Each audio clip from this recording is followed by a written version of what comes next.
সাভারে ধসে পড়া রানা প্লাজা ভবনের পরিত্যক্ত জমি পরিণত হচ্ছে ময়লার ভাগাড়ে।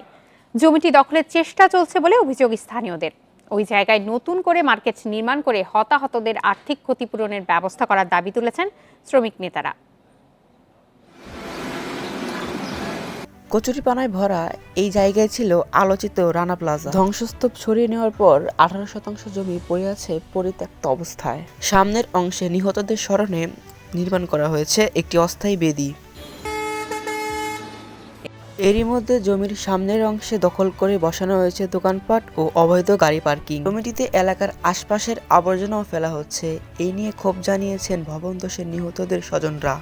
সবারই এই জায়গায় প্রাণ গেছে, কিন্তু এই জায়গায় যে ডাস্টবিনের মতো করে রাখছে এটা কোনো ঠিক নয়।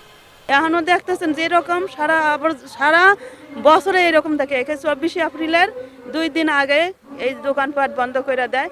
গত কয়েক বছর ধরে রানা প্লাজার পরিত্যক্ত জায়গায় মার্কেট নির্মাণ করে ভবন ধসের নিহতদের পরিবারের আর্থিক সহযোগিতা করার দাবি জানিয়ে আসছেন শ্রমিক নেতারা। প্লাজার এই জমি অধিগ্রহণ করে এইখানের সরকার ইচ্ছা করলে একটা স্থায়ীভাবে একটা মার্কেট কিংবা একটা ভবন নির্মাণ করে যাতে এই ক্ষতিগ্রস্ত শ্রমিকরা সারা জীবন এইখান থেকে তারা একটা আয়ের ব্যবস্থা করতে পারে। জমিটির মালিকানা সোহেল রানা নামে থাকায় সরকারের পক্ষ থেকে কোনো স্থাপনা নির্মাণ করা যাচ্ছে না বলেও জানিয়েছেন দুর্যোগ ব্যবস্থাপনা ও ত্রাণ প্রতিমন্ত্রী। রানা প্লাজার যে জায়গাটা সেটা তো ব্যক্তি মালিকানার জায়গা। ব্যক্তি মালিকানার জায়গায় কিছু করার অধিকার তো আমাদের নাই। আইনগতভাবে বিধিমতভাবে যদি করতে চান তাহলে সেখানে হয়তো তাদের স্মরণে কিছু একটা করা যেতে পারে।